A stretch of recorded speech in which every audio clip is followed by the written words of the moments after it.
യശ്വന്ത്പൂർ കണ്ണൂർ എക്സ്പ്രസിൽ യാത്ര ചെയ്യുകയായിരുന്ന കോഴിക്കോട് ചെറുപ്പ സ്വദേശിക്ക് എലിയുടെ കടിയേറ്റു. കിടന്നുറങ്ങുകയായിരുന്ന യാത്രക്കാരന്റെ കാലിനാണ് കടിയേറ്റത്. കടിയേറ്റതിനെ തുടർന്ന് ഇദ്ദേഹം ആശുപത്രിയിൽ ചികിത്സ തേടി. റെയിൽവേക്കെതിരെ പരാതി നൽകി മുന്നോട്ടു പോകാനാണ് ഇദ്ദേഹത്തിന്റെ തീരുമാനം. കഴിഞ്ഞ ദിവസമാണ് വന്ദേ ഭാരതിൽ യാത്ര ചെയ്ത ഒരാൾക്ക് ഭക്ഷണത്തിൽ നിന്ന് പല്ലിയെ കിട്ടിയത്.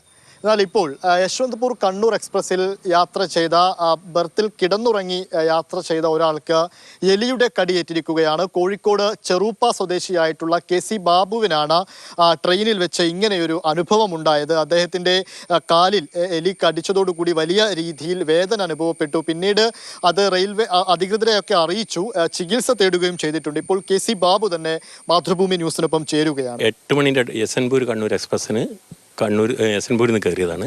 അങ്ങനെ പുലർച്ചയ്ക്ക് ഒരു 4:30 മണി സമയമുണ്ടോ, പെട്ടെന്ന് എന്തോന്ന് ഞെട്ടിയോണെന്ന് നോക്കുന്ന നേരം കാലിൽ നിന്ന് ബ്ലഡ് വരുന്നത് എന്താണെന്ന് മനസ്സിലാവും. പിന്നെ കമ്പി എന്തോ തട്ടിയോ നോക്കാൻ വേണ്ടിയിട്ട് ആ സമയത്ത് ലൈറ്റ് ഇട്ട് കഴിഞ്ഞാൽ മറ്റ് യാത്രക്കാർക്ക് ബുദ്ധിമുട്ടാവുന്നുണ്ടെങ്കിൽ ലൈറ്റ് ഇടാണ്ട് അങ്ങനെ തിരയുമ്പം തൊട്ടപ്പുറത്ത് 71 പാസഞ്ചറാന്ന് തോന്നുന്നുണ്ട്.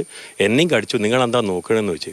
ഞാൻ പറഞ്ഞു എന്നെ കടിച്ചു, അതുകൊണ്ട് എന്തോന്ന് കടിച്ചു, ആ എലിയാണ് എന്നെ കടിച്ചിരിക്കുന്നത്, ഞാൻ കണ്ടു. അത് പിന്നെ കൂടുതൽ ലൈറ്റ് ഇട്ട് തരാഞ്ഞ് മറ്റ് പാസഞ്ചർക്ക് ബുദ്ധിമുട്ടാവുന്നുള്ളതിലേക്കാണ് ലൈറ്റ് ഇട്ട് തരാഞ്ഞെന്ന് പറയും. ഞാൻ അന്നേരം തന്നെ ഞാൻ പുറത്തൊക്കെ പോയി കാലം കഴുകി വന്നാണ്. കേരളത്തിൽ കുറച്ചും കൂടി ഇവിടുന്ന് നോർത്ത് ഇന്ത്യ അങ്ങോട്ട് പോയി കഴിഞ്ഞാൽ നമുക്ക് യാത്ര ചെയ്യാനേ കഴിയില്ല ട്രെയിനിൽ. കോഴിക്കോട് മെഡിക്കൽ കോളേജ് കാണിച്ചോ? കോഴിക്കോട് മെഡിക്കൽ കോളേജ് കാണിച്ചു, ചെറുപ്പ ഹെൽത്ത് സെൻ്റർ കാണിച്ചു. ആദ്യം അവിടുന്ന് ഡോക്ടർ ബിന്ദു ഡോക്ടർ അവിടേക്ക് റെഫർ ചെയ്തു. മുറിവുള്ള കൊണ്ടും ബ്ലീഡിങ് നടന്നുകൊണ്ടും ഇഞ്ചക്ഷൻ വേണം നിർബന്ധമാണെന്ന് പറഞ്ഞു.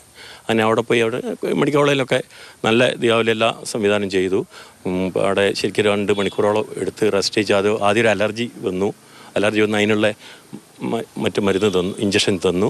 അത് കഴിഞ്ഞ് കുറച്ച് അരമണിക്കൂർ കഴിഞ്ഞാൽ മറ്റേ വാക്സിനൊക്കെ എടുത്തത്.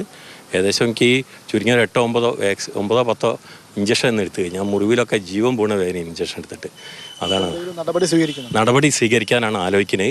എനിക്ക് വേണ്ടിയിട്ടല്ല, നമ്മളെ സാധാരണക്കാരുള്ള യാത്രക്കാർക്ക് വേണ്ടിയിട്ടാണ്. ഈ രീതിയിൽ ട്രെയിനിലടക്കം ഇങ്ങനെ ദുരനുഭവം നേരിടേണ്ടി വന്നവർ നിരവധിയുണ്ട്. അതിൽ ചിലരൊക്കെയാണ് ഇങ്ങനെ രംഗത്ത് വന്ന് അത് ഒരു പ്രതിഷേധമായിട്ടൊക്കെ പറയാറുള്ളത്. അധികൃതർ ഇതിലൊക്കെ വേണ്ട വിധത്തിലുള്ള ശ്രദ്ധ പുലർത്തി ഇത്തരം പ്രശ്നങ്ങളൊന്നും ഇനി ഉണ്ടാവില്ല എന്ന് ഉറപ്പുവരുത്തണം. കാരണം രാജ്യത്തെ സാധാരണക്കാരായ മനുഷ്യരടക്കമുള്ളവരാണ് ഈ സംവിധാനങ്ങളെയെല്ലാം ആശ്രയിച്ച് ജീവിതം മുന്നോട്ട് കൊണ്ടുപോകുന്നത്.